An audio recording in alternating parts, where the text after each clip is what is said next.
Hello and welcome to Talk the Thrones. My name is Chris Ryan. I am here with Ringer senior staff writer Joanna Robinson and Mallory Rubin's evil twin, Mallory Rubin.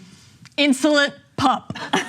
We are here to talk about House of the Dragon, episode 2 from the second season. Guys, before we jump into the episode, I would just like to let everybody know that we have a live show coming up on Tuesday, June 25th. At the El Rey Theater in Los Angeles. People can get tickets through theringer.com/events. That's right. Or they can go to the El Rey website. Or maybe they could just show up the day of, you know, and see if they can get a bargain. I don't know. I mean, I don't know how the free market works. Joe, last episode, the first episode, Son for Son, we ended and it had a very clear, tragic, climactic moment. Yeah.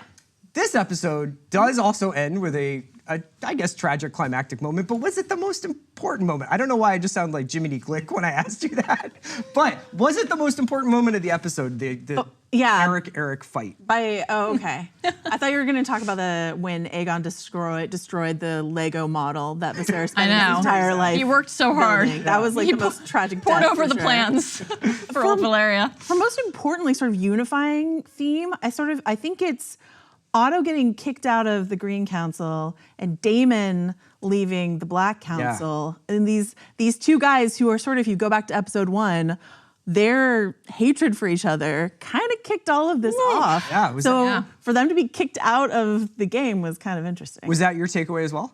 Sorry, that took me back to remembering when Daemon talked about Otto's withered cock. Season 1, what a time that was for all of us to share together. Got it. That was, honestly, you shattered the over-under. Yeah. Every week, that's my goal. Okay. Earlier and earlier every time. Yeah, I think broadly shattered trust, and then more specifically, shattered trust inside of each faction. Yes. This question of who can you rely on in the Greens, in the Blacks, and then even further inside of that, this generational divide that is emerging. Like a lot of mentions in the episode about age, about youth, and how that is either bringing people together or teaching a certain character a lesson. Like Rhaenyra was willing to accept something when she was young about Daemon that she now has the wisdom to maybe no longer tolerate. She's like, I have enough items on my agenda. Yeah. Too many challenges already. Too many challenges already. Yeah. Should we recap the episode? Let's do it. Let's do it.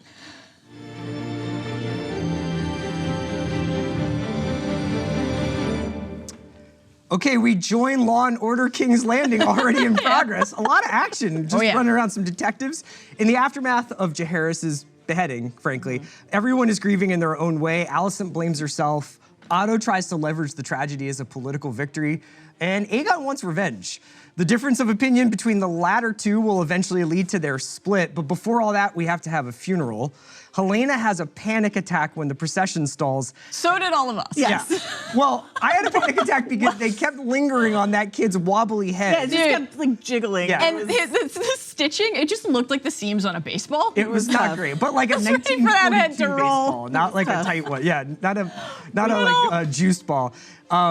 I was just nervous because King's Landing apparently has more potholes than Philadelphia. It takes Laris all of 10 minutes to find either blood or cheese. I never really got that straight, to be honest.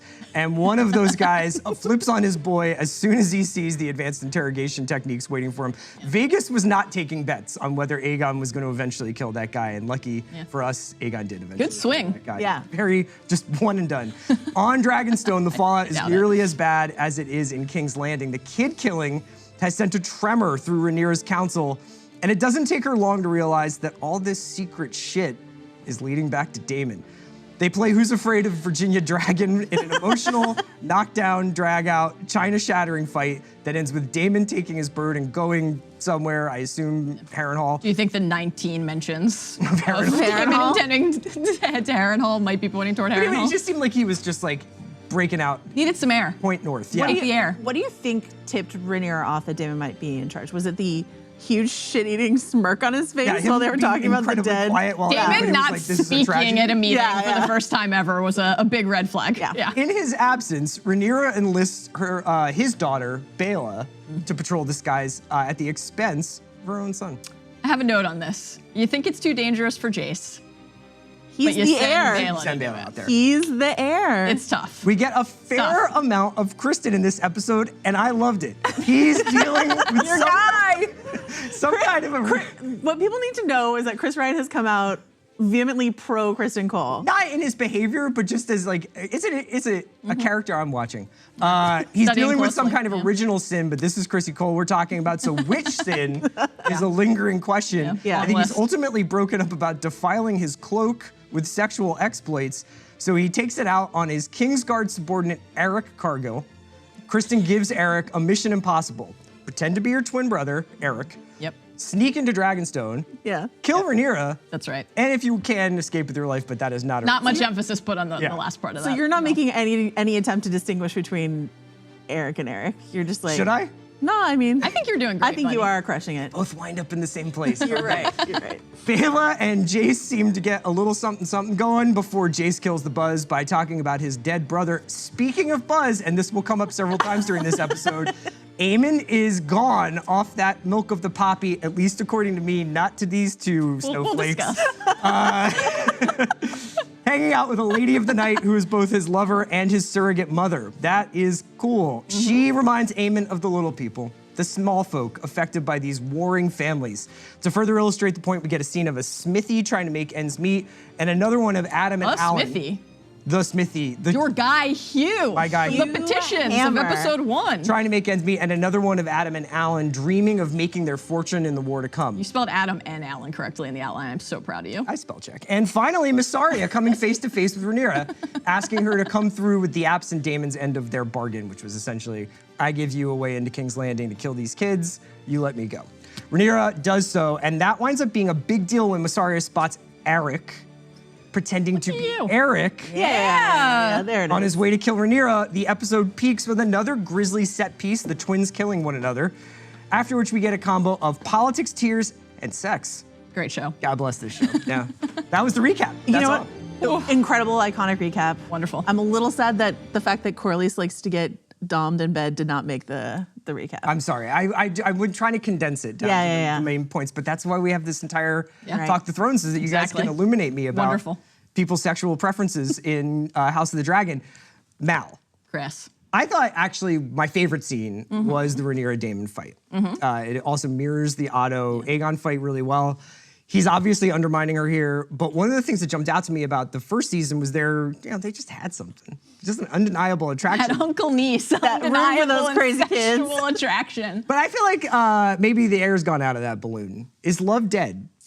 As Joanna mentioned, not if you're Corlys and Rhaenys and you're still fucking up a storm in your 50s and 70s. Goals, I'm in my 30s, I can barely stand up at the end of the day. Unbelievable. Wow, you were really going off menu today. Is love dead? I think your view of incest in Game of Thrones has always been something that I think has inspired and touched the masses. You obviously really shipped Jaime and Cersei hard in Game of Thrones. I think the question of whether this was ever like purely, truly love or more like a potent combination of undeniable attraction, right? But also need and infatuation is like worth parsing, because some of the real like moments of breakthrough in season 1 come, let's never miss the opportunity to remind everyone, at Daemon's wife's funeral. Oh, that's right. Right? That's when Rhaenyra and Daemon finally fuck for the first time. Listen, they're busy people. You find time in your schedule where you find it. They basically only go to funerals and weddings. And to the bowels of a pleasure den. Yep. So in that episode, Driftmark Rhaenyra said, I need you, uncle. I cannot face the Greens alone. That's on the heels of each of us is capable of depravity and more than you would believe. Their bond has always actually been acknowledging the depths of what they are capable of doing to each other, it's implied, right? But certainly to other people. So is love dead? I guess it can only die if it lived in the first place, you know? That's what I was at, yeah. Like, what was the nature of their attraction, I suppose? I love the line in this fight. I mean, this fight, I agree, is harrowing. Oh, I was gonna say the best. But when she says to indulge the darkness you keep sheathed in you like a blade is something that she says to him. And something that Emma Darcy has said in interviews is that a connection that Rhaenyra and Daemon share is their shared darkness. So the anger that she feels towards him, and I love this because in the book we don't get Rhaenyra's response to Blood and Cheese at all. So the fact that we got to see how Rhaenyra feels about Blood and Cheese is something the show gifted us that the book decided was not important. Right.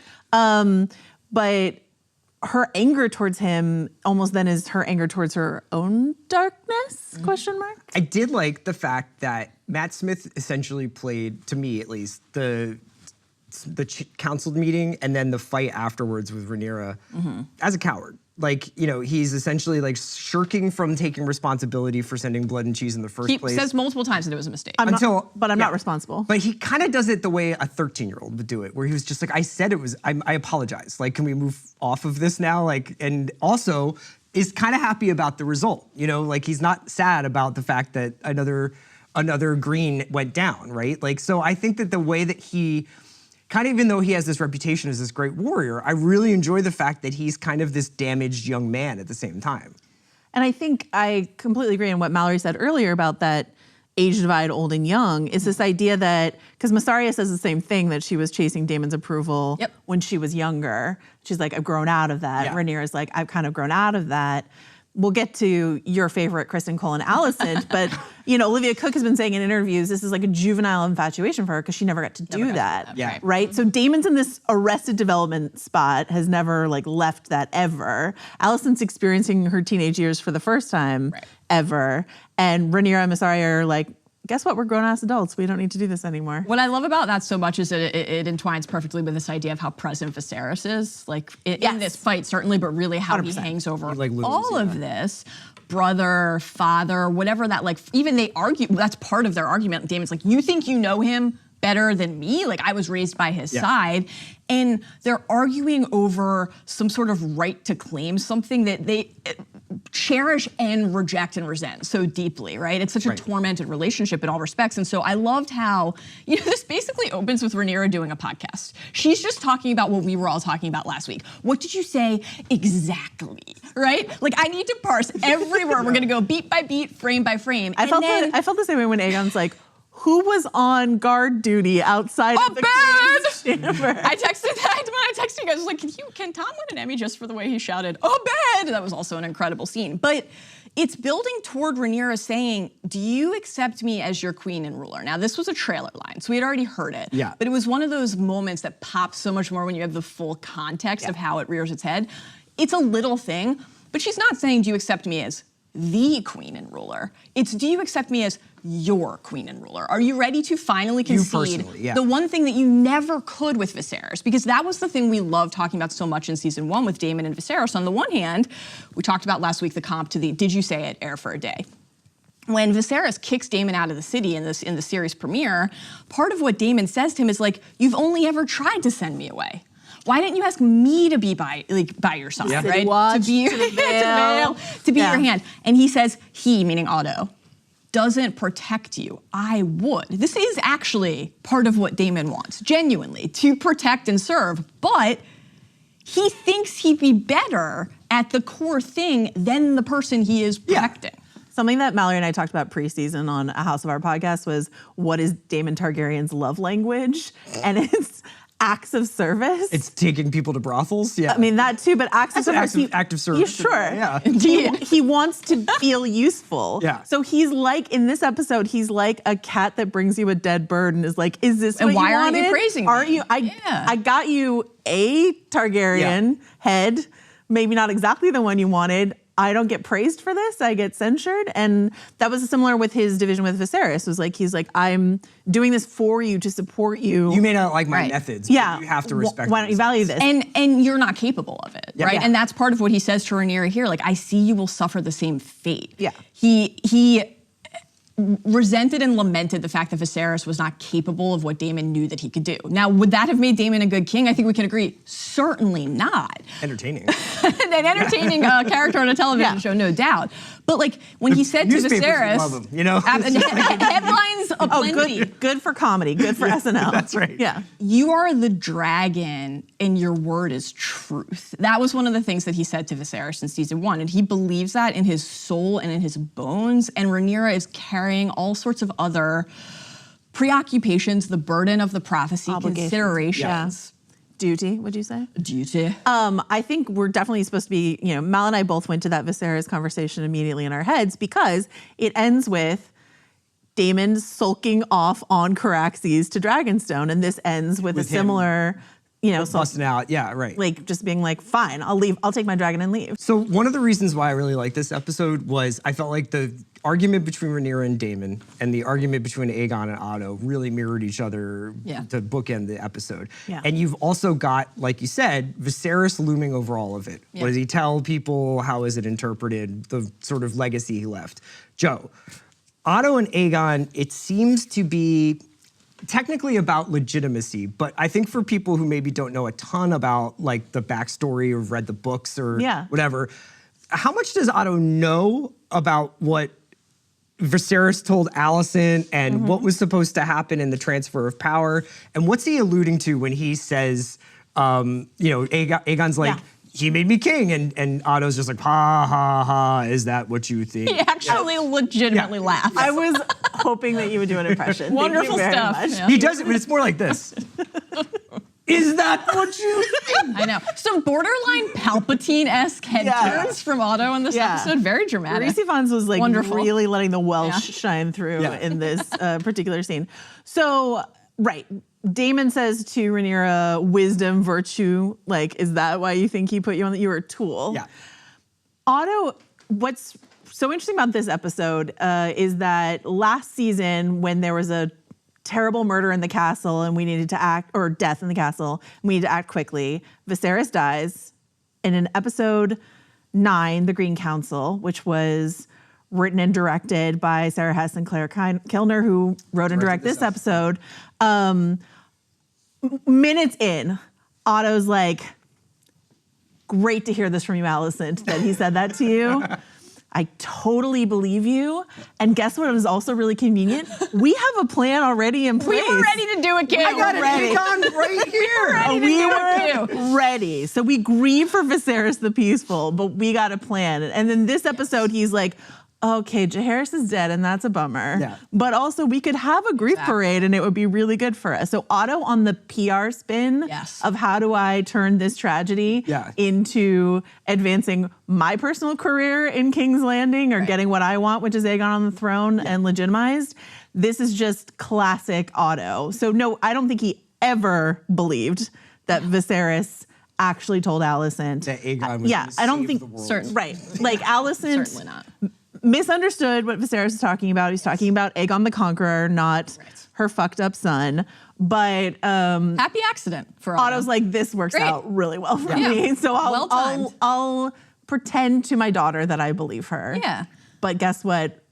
Tywin Lannister has already figured out how to divvy the gold, and we're off to the races. And it's only the hero Lyman Beesbury standing between us and all of this. This is Seizure. Okay. Yeah, it's like both of them. You mentioned the Jaehaerys comp. Like these are kind of Otto's chaos is a ladder moments. Yeah. But I think unlike Littlefinger, he's pretty bad at it. But did he lose his temper by undermining? Like, are we supposed to read that? Did you read that scene as Aegon's pushing this guy away, and I can't remember if he says the legitimacy thing before or after he's like, you're no longer the hand. I think it's before. So he says that, and then Otto throughout the episode, he calls him an imbecile, an idiot, in a very Welsh accent, all of that. Like I'm like, okay, what's the moment where Otto lost the job? Was it when he was yelling at the grieving father? Was it, mistakes were made by Otto across this episode. Making him look bad when people are coming up and asking for goat security or whatever. There was the Larys, like, you don't want to be a pliable king exchange last week. So Aegon is already primed for this. Like, I don't want to just be another version of my father. I don't want to be controlled. We, of course, then have the Alicent Otto conversation from last week about not their intent, their certainty that they can control them. Right. And on the generation gap thing too, I was really struck by, we're one episode removed from Otto, like the caprice of youth. Yeah. Just kids being kids who kill each other on dragons. Unfortunate, but let's all move on. And now he realizes that he can't control any of them. Yeah. And I was particularly struck not only by, I think when he says the "is that what you think" thing to Aegon, Of course, he still seems like he's like, are you joking when he tells him to remove his badge? I don't think he's actually playing out the string, much like he didn't. Let's not forget, this is not the first time we've seen Otto Hightower ousted his hands. Get fired. Yeah, like Viserys stripped him of the badge in season 1 for something similar. Claire Kilner also directed that episode. Yeah, like how many episodes do I get to direct where Rhys Ifans gets fired? How long did it take you to choose yourself over your king? That was what Viserys said to him in season 1. Now Rhaenyra was like, I need you to get rid of this guy if we're gonna work together. But Otto has just never been quite deft enough at navigating that aspect of the political game, the great game. You're in the great game now. Right. He has the move that he wants to make. He knows what it is, but he doesn't quite know how to obscure other people from seeing it. And so when he says to Aegon, like, is that what you think? Or even when he says earlier the legitimacy thing, like, it was a fascinating inversion of all the signs of legitimacy belong to him, like propping up of his campaign in season 1. It's like the people look at the dragon exploding through the pit of the dragon pit and they see an omen. Yeah. Like nobody thinks that you're supposed to be here. So we have to send a herald out in front of your son's dead body and have them call her Rhaenyra the cruel and Rhaenyra the monstrous, right? We need to work the game. But then Aegon feels how he's being manipulated and deployed. He doesn't want to be a pawn on Otto's board, right? And I have to wonder if he would have noticed that as much if Larys hadn't planted that seed. Yeah, well, and the other question I had, and I didn't actually prepare you guys for this, but one of the things I think Otto seems most surprised by is that he's probably thinking to himself, well, who's gonna take my job? Like, I mean, like, why, you can't fire me. There's no one who can do what I do. And immediately it's Criston, right? Yes. Much to even Criston's surprise. Yeah, he's flummoxed. My question is this. Yeah.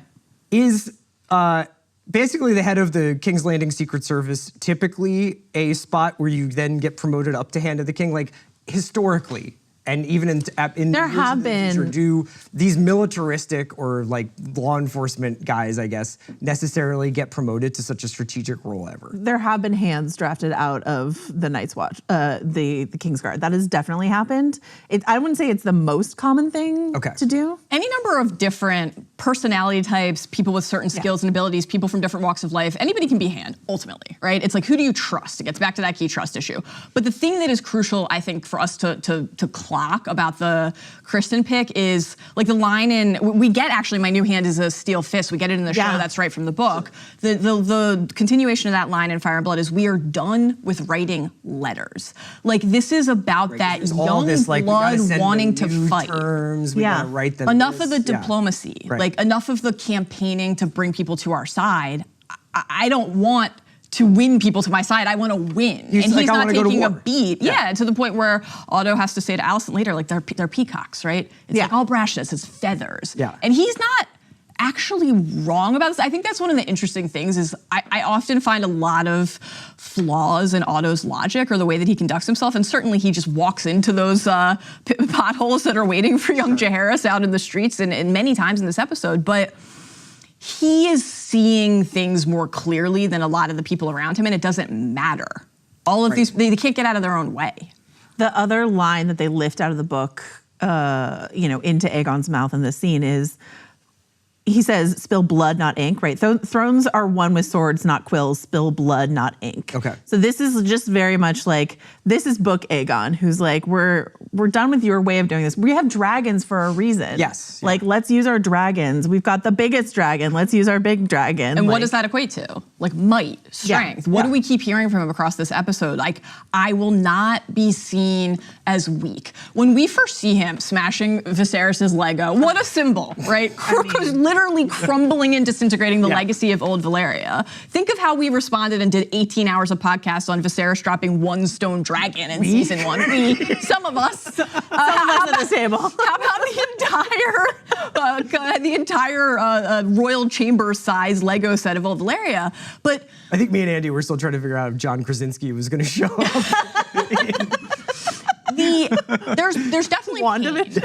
There's definitely actual despair for Aegon, for sure. He's in mourning. Alicent walks in and finds him weeping at the fire later and doesn't go to comfort him. One of the really heartbreaking moments is he says, like, my little son's body. But the bulk of what we hear from him at the beginning, when we first see him in the wake of this tragedy, there she sits across the bay on her rock, laughing at me. Yeah. Right. Like, it's insecurity. He's not laughing. Yeah, right. He's like, I don't want to do the grief parade, which actually masterful PR move from Otto. I don't want to do it because it makes me look weak. Right. Like I don't want anyone to know that this they happened. got in, which.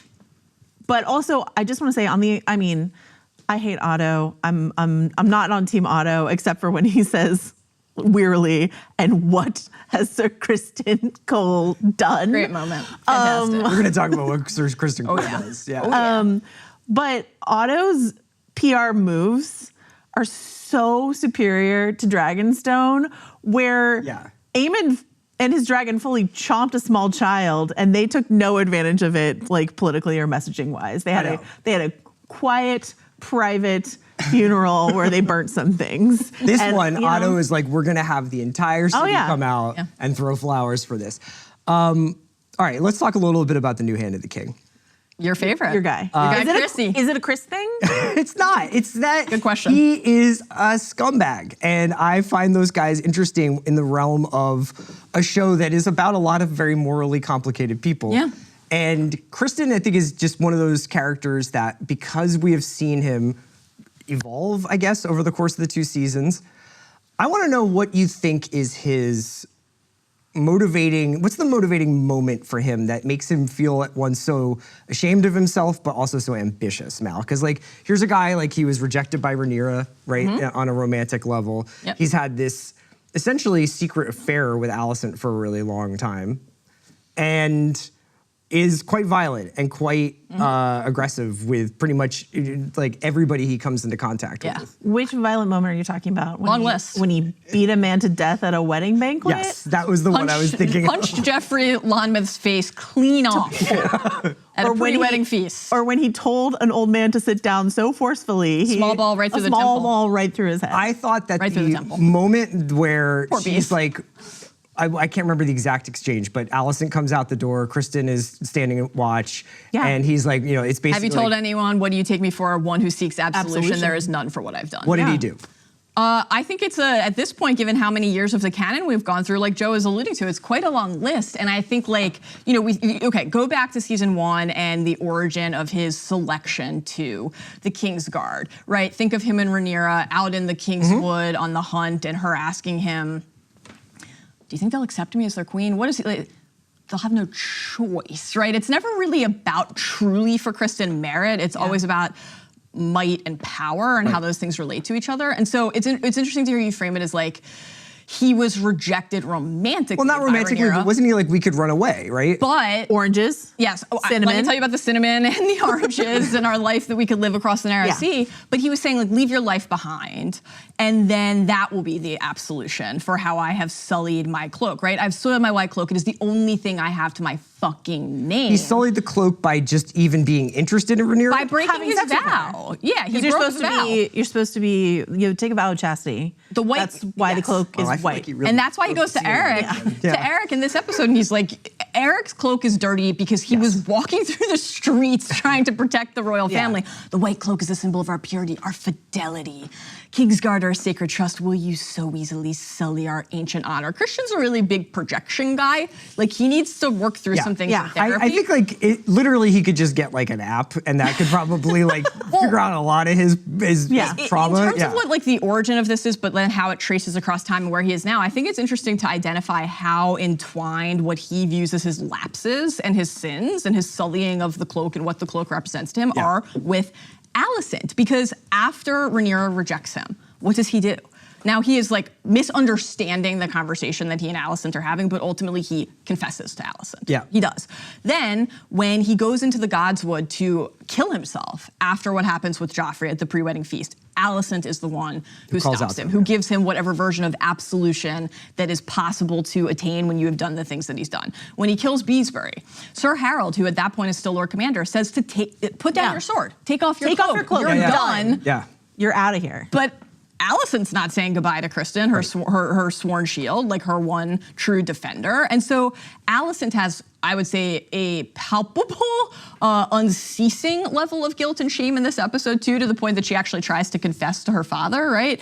I don't want to hear it. Don't want to know.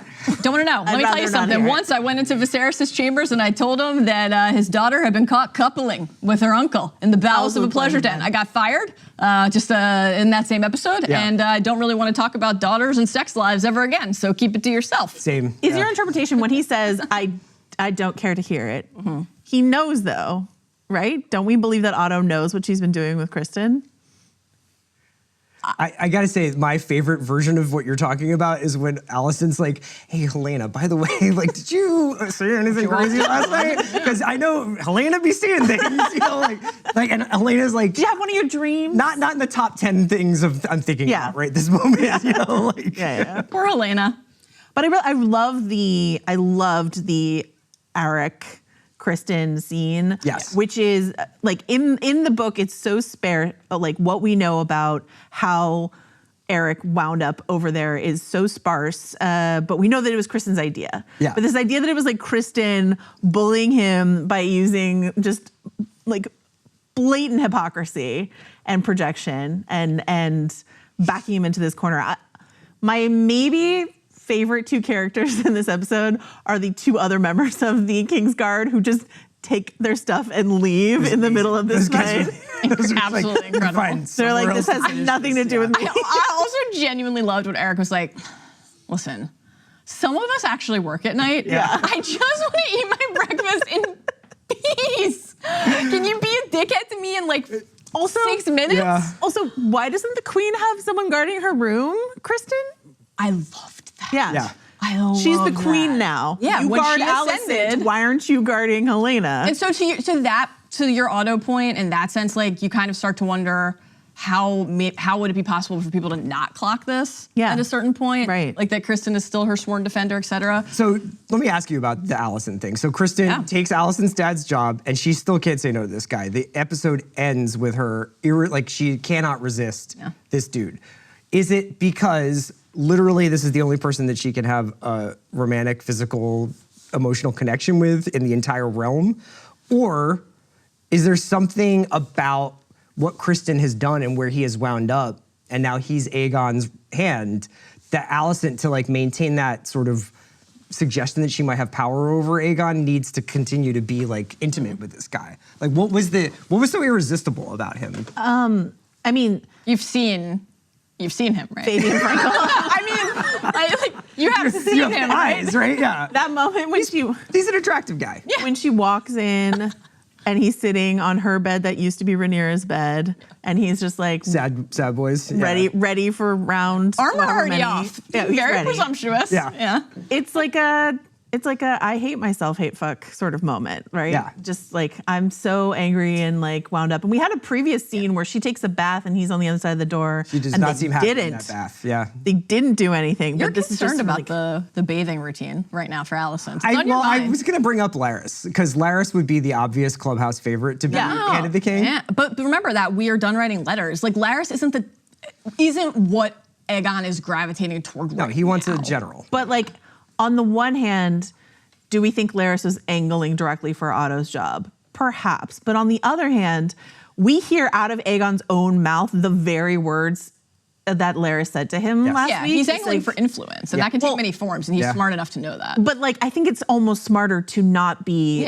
so in the spotlight, hand of the king, but influencing from the shadows. Right. And I actually think Larys comes out ahead in this whole exchange. He gets rid of Otto, who is a like stronger, more influential force for him to bump up against, and now it's just dumb Criston Cole. I'm sorry, your guy. It's okay. Your guy. On the Alicent front. Street smart, you know? It's true. On the Alicent front, like, when we're talking about shame and guilt, we also have to talk about hypocrisy. We chatted about this a lot on House of R. I shudder to think how long this week's House of R.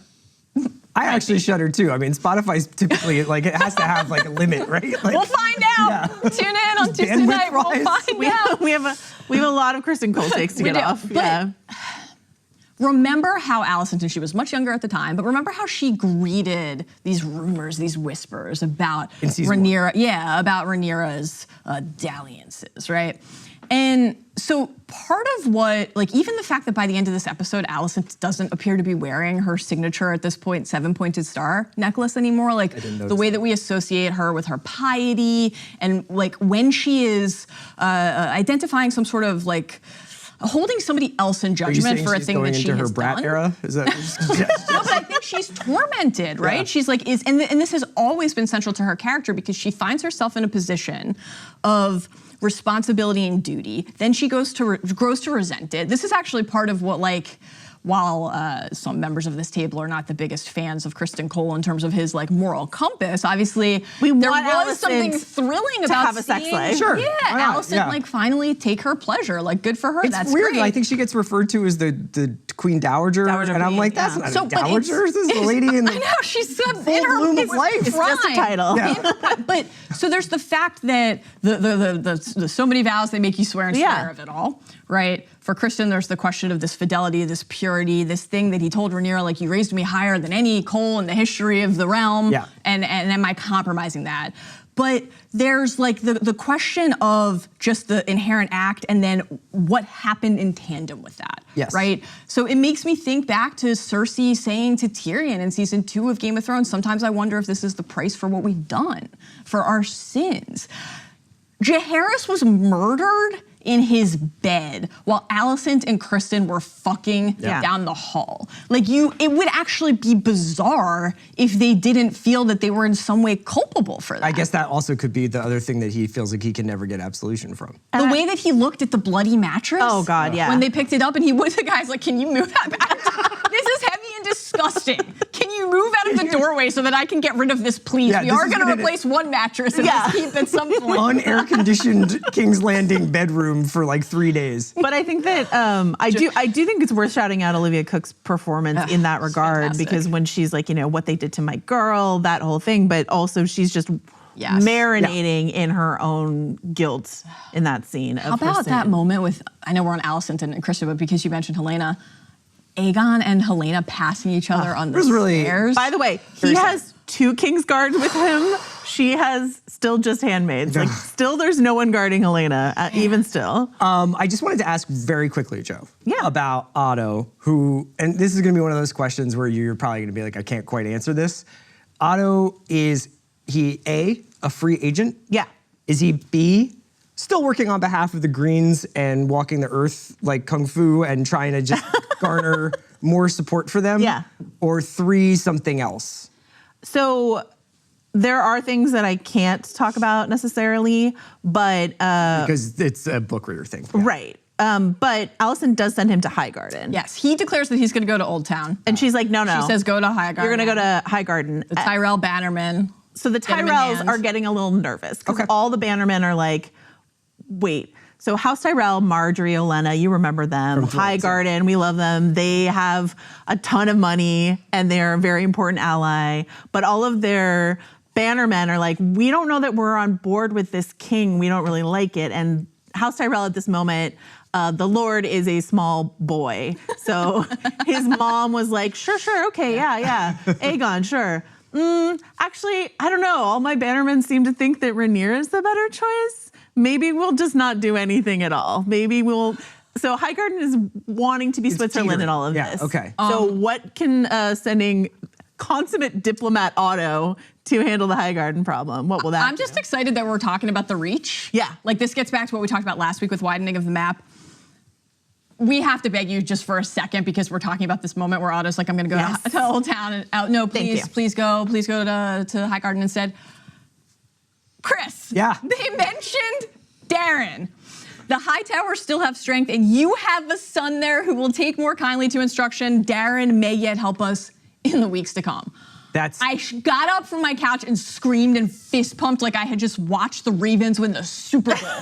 Because this is Alicent and Viserys' 4th child, Daeron, their 3rd son. Who has a dragon. A dragon. He does? Yes! And we're doing I don't know. Mention him on the show. Viserion, the Blue Queen, Cobalt and Hopper. Daeron the Daring. Like, they haven't mentioned him, and we're just like, they're counting up their dragons. Who has how many dragons? Who has the bigger dragons? This has just been an absolutely confounding Is this exclusion a problem from with the show, or is this just like, was this supposed to be a surprise? Like, why not see I think they just didn't have room in the first season. But for even episode is like an hour and 5 minutes. Yeah, we had to cover a decade. The fact that they didn't even mention him in season 1 this was a thrill. Was wild. So that, so now we have confirmation that he exists. Yes. Some children don't exist on this show, but right. Daeron does. I'm thrilled. Will we get him? Does this mean we'll meet him this season? Is it just kind of a wink and a promise to us that he'll be entering the story in season 3? I know now a level of peace that I was not sure we would reach in season 2 because Daeron has been mentioned. I am so elated. Just going to let you know, because we're going to be talking about milk in a few minutes, not quite yet, but soon, that Daeron and Jace, milk brothers. Viserys was like, I want you two to have, what that means. You do. Yeah, you do. I mean, it might mean different things for some of the characters on the show, but Viserys was just a classic Viserys. Same wet nurse. I want them to have the same wet nurse. Yeah. It was said that the king hoped to prevent any enmity between the two boys by raising them as milk brothers. Viserys was into building models of the place he already lived and overseeing milk. Well, he didn't. It was Valyria, but that's okay. But yes, he's very into milk. Honestly, do you want to talk blinded about milk? by this. Dude, let's talk about milk. I just want to talk about the Aemond scene for a really Aemond. The Aemond scene. Joe told me recently that her Google Docs autocorrect to Almond Targaryen. It's very funny. Difficult to shake. I don't think it was almond milk. How about that? Oh, okay. So let's get into this scene where Aemond is with, I would probably guess, the Lady of the Night. It seems like he's in a We know. We've met her before. We have met her before. Yeah, the matron of the brothel where Criston and his dumb hat and Aemond and his eye patch went in season 1. Okay. I'm so excited to tell you. We're sorry too. That she appears to be the person who took Aemond's virginity. At what age? 13. Thank you. Aegon took him out into the streets. And he said to him what? Time to get it wet. Time to get it wet. You don't remember this from season 1? This is a core House of the Dragon I don't memory. love that I just said that, but that is a line. It is a line from the show. Anyway, when she showed up last season, her character name was Brothel Madam. As far as I know, that's still her character name, and I would like her to have a real name. She looked at him through the door and was like, "How you've grown." Yeah, she did say that.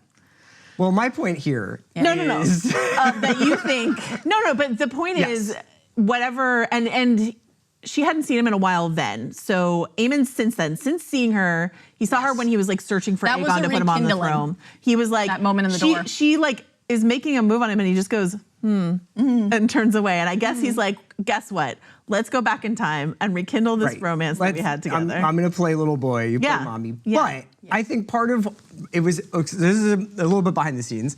When I wrote the document to sort of recap the episode, I was just like, this dude is on opium. Like, this guy's high out of his mind, curled up on a lady's lap, naked, got the eye patch off, feeling comfortable, you know?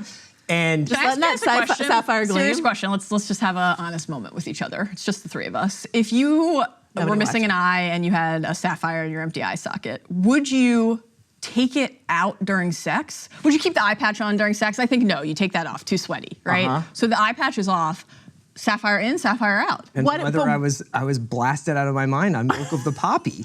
Are they post-coital though? Because there's that odd moment where he's like not here. Yeah. Yes, not here. So then where? That's because I think he's high. He's like, I'm all in my opium vibes. And now I'm going to curl up on you.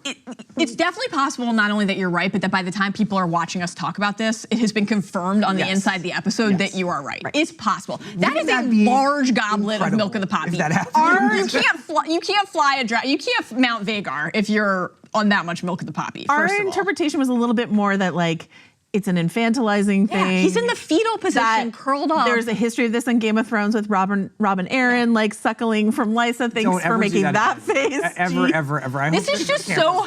Oh my God. This is just so Homelander coded, right? For all the boys' heads out there. Like, I'm a little baby. My mommy doesn't love me. I walk into the small council meeting. She asks why I'm there. When I was a kid and everyone was mean to me and they picked on me, which they did. They were the pink dread because I was different. That was actually, I thought, very touching and sad to see him be that vulnerable and admit that.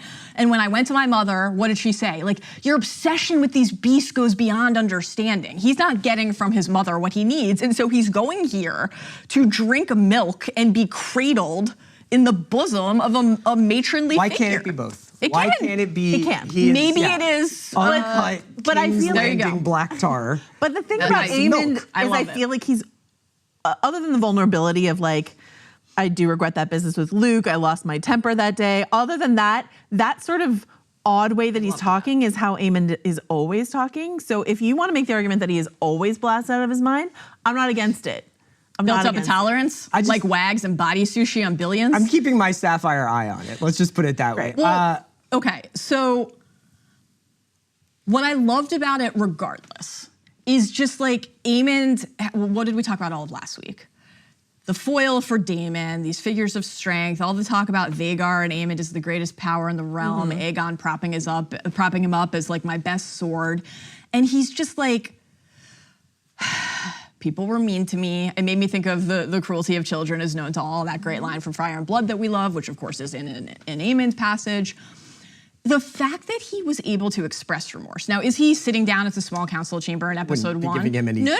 awards for that. But yeah. But I considered that especially in this episode, when Daemon's notable contrast. It's not my fault. Because yes, exactly. What did I do, really? We spend a lot of our time on these shows comparing Aemond and Daemon. Yeah. That is a point of distinction, which I think warrants mentioning. Okay. Yeah. Now he's not saying that to his family members. He's not sitting down at the Green Council last week and saying, I kind of got this whole I thing started do on the wrong actually foot. feel bad about Luke. Yeah. They were mean to me, but I did not mean for it to go that way. I'm sorry. It turns out I can't control my dragon. We should all probably talk about how we think we can control all of these things that we can't. Yeah. But we talked on House of R this week about the comparing Aemond with Jaime Lannister, where Yes. Jaime Lannister did something, gained this reputation, and then just kind of leaned into that reputation. Yes. So if Aemond is swaggering around the castle, being like, "Well, if you think I killed a small kid with my dragon, watch out. guess Yeah. what? Right.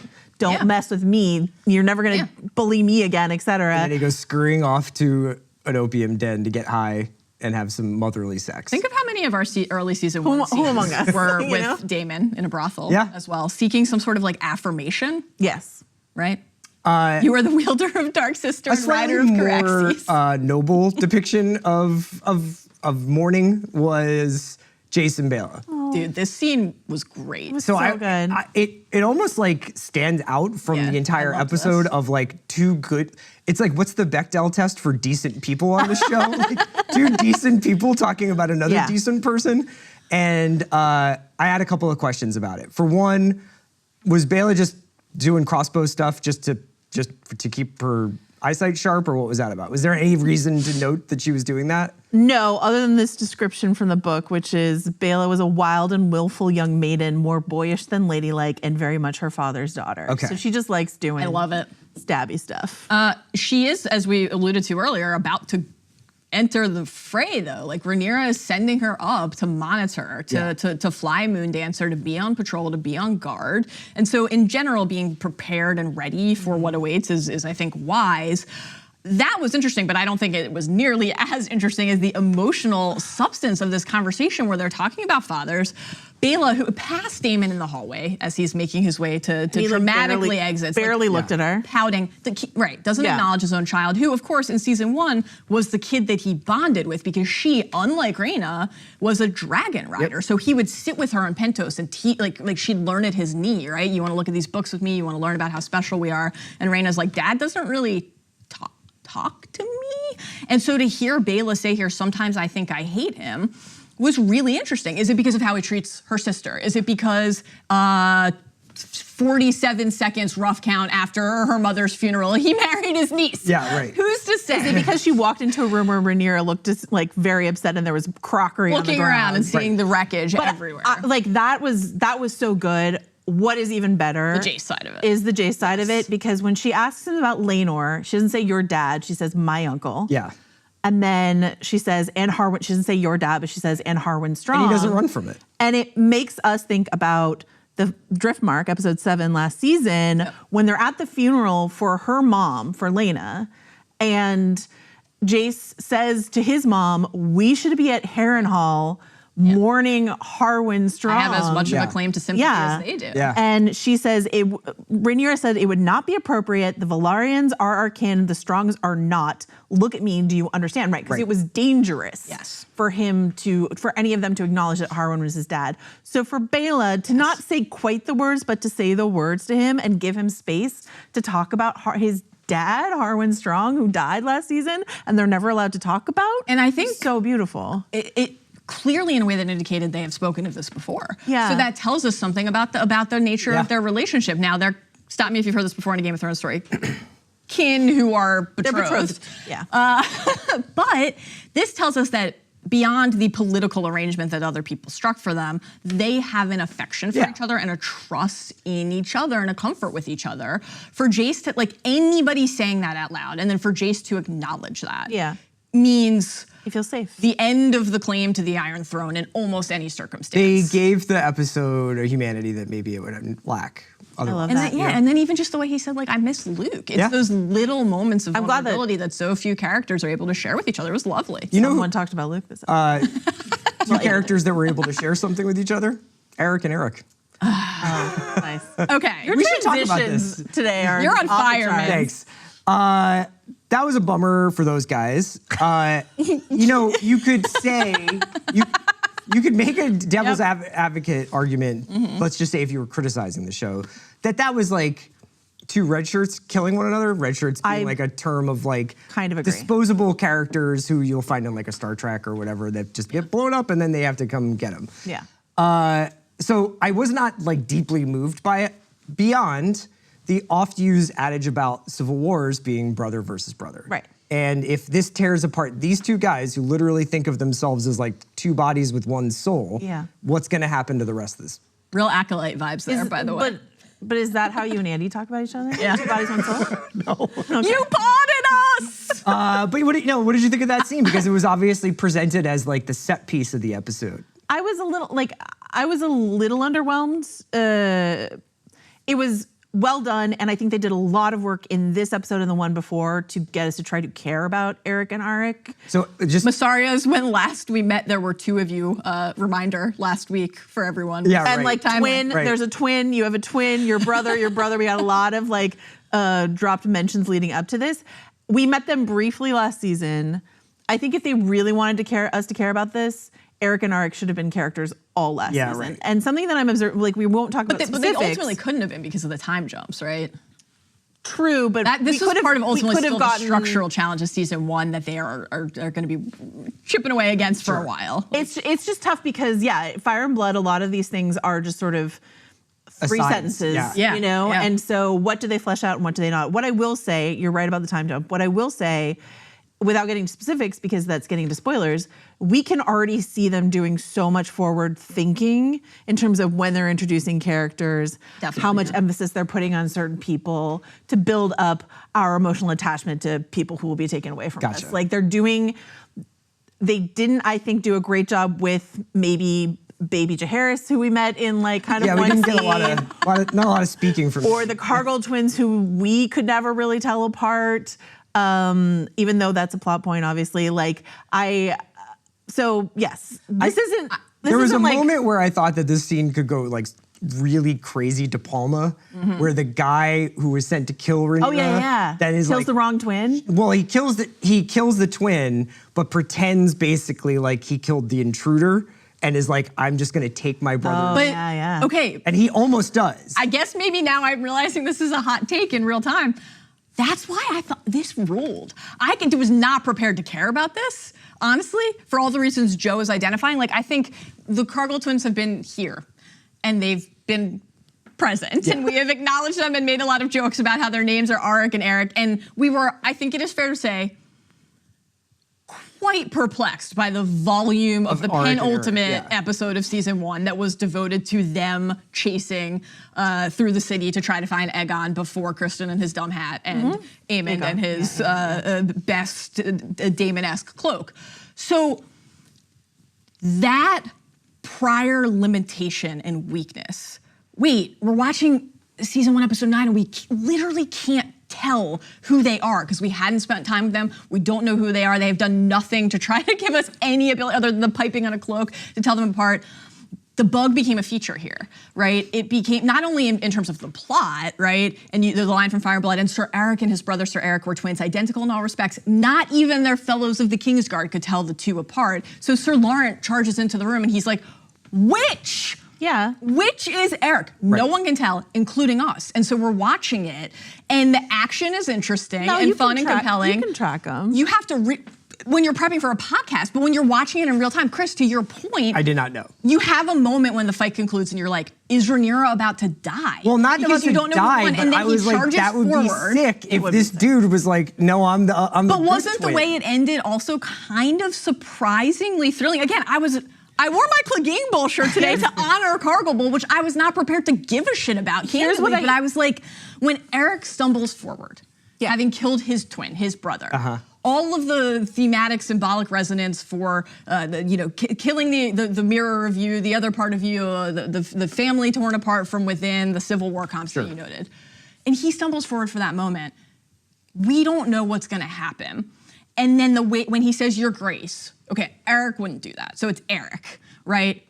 Unless, and then you're like, what if it's a plot? Will someone ask him a question? Did you come to to the funeral that became a coronation? I was saying, just like, swear you could to just laud the step queen in and take his job, like Dave. You know, like you could just get like Dave, like the Kevin Kline movie, like just get promoted. And then he says, forgive me, and impales himself because I think in two things: the shame that this happened. I do think much like they should all stop naming their kids Aegon, change up the armor for one side. Right. The shame that this happened, that he put his queen, who he has sworn to protect, in harm's way. The guilt and turmoil over what he has been forced to do to his brother. But also, I think to your point of like, could there have been they'll never trust me. They'll never know.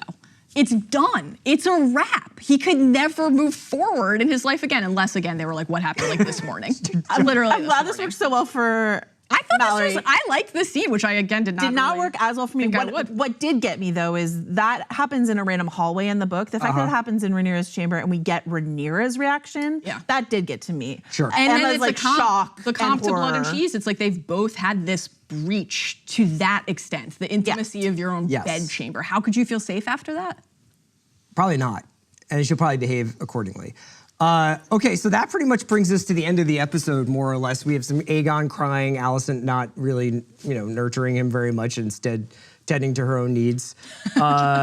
You've got these replacement hands. Are we missing anything? Did I forget anything? Did you clock Sea Smoke? Sea Smoke circling Alan of Hall. Flying above Alan and Adam of Hall. That's I just thought was like, this dude wants to be a part of what's going on here. Well, it's good for us to remember, Sea Smoke is one of the dragons who Daemon lists specifically in the season 1 finale when he's doing his dragon math, and he says that Sea Smoke resides on Driftmark. So like we're with Adam as he's working his way through the sand on Driftmark, and we see, oh yeah, Sea Smoke, here he is on Driftmark. So always nice for us to remember which dragons are in the story, where they are. So lovely to see Sea Smoke. Love Sea Smoke. Alan and Adam having a important conversation that we stew, still right? Was he getting them? Yeah, you're just stew ready. Stew with carrots. Goat stew. Yeah. With carrots. Yeah.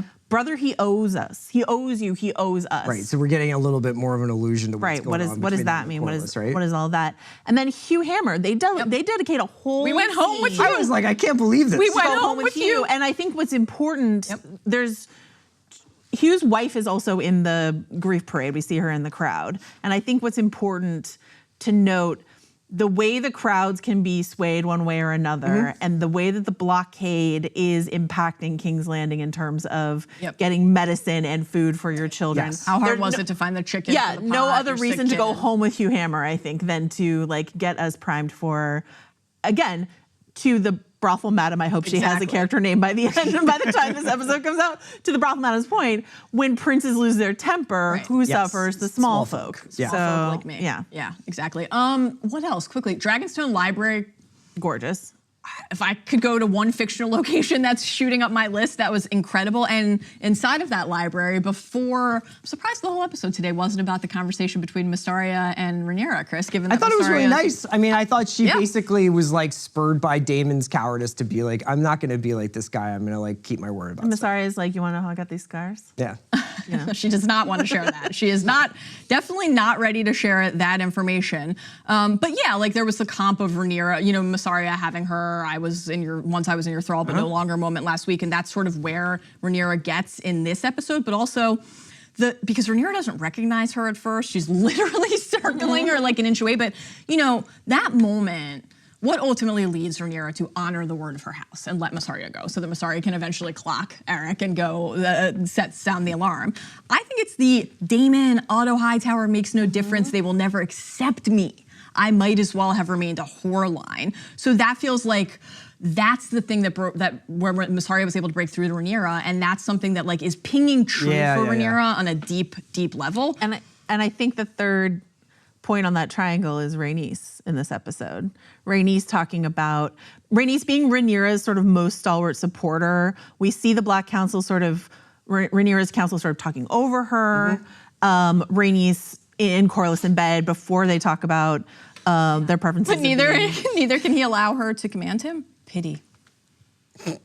But she's on occasion found that to be quite enjoyable. She's like, I've been passed over for the crown. Yeah. I know what this feels like. We got to keep our eye on Daemon, and we have to support Rhaenyra in this. Yep. And so that idea of like Mysaria, Rhaenyra, Rhaenys, also Alicent, like these women in various stages of power being ignored, talked over, et cetera, is a constant. Rhaenyra, the book that she opened, we see Aegon, Visenya. Oh yeah, she's like the conquest. She's really grinding and out. Visenya and Vhagar. She turns the page and it's Visenya and Vhagar, and Visenya is holding Dark Sister. So she has in her hand Dark Sister, one of the fabled Valyrian steel swords of House Targaryen. That is the sword that Aemond wields, of course. Okay. Never forget when it was coated in your Guy the Crab Feeder's grayscale laced blood. Yeah. But on Vhagar, of course, Aemond's dragon. Right, so the idea of Daemon and Aemond being present and connected to this one crucial figure in Targaryen history, and you feel like that is on Rhaenyra's mind as she's looking at that page. You love an illuminated manuscript. I do. Yeah. Beautiful. Beautiful. Let's wrap it up there. That was episode 2 of House of the Dragon. That's episode 2 of Talk the Thrones. We'll be back next Sunday right after House of the Dragon ends. You can watch us you're probably watching us on the Ringerverse YouTube channel, but you should hit subscribe if you haven't already. You can listen to us on the Ringer's House of R feed. So that's on Spotify or wherever you get your podcasts. You can watch us on Spotify. And you can watch us on Spotify as well. Thanks to Joe, thanks to Mal, thanks to everybody who worked on the show. We'll see you next week.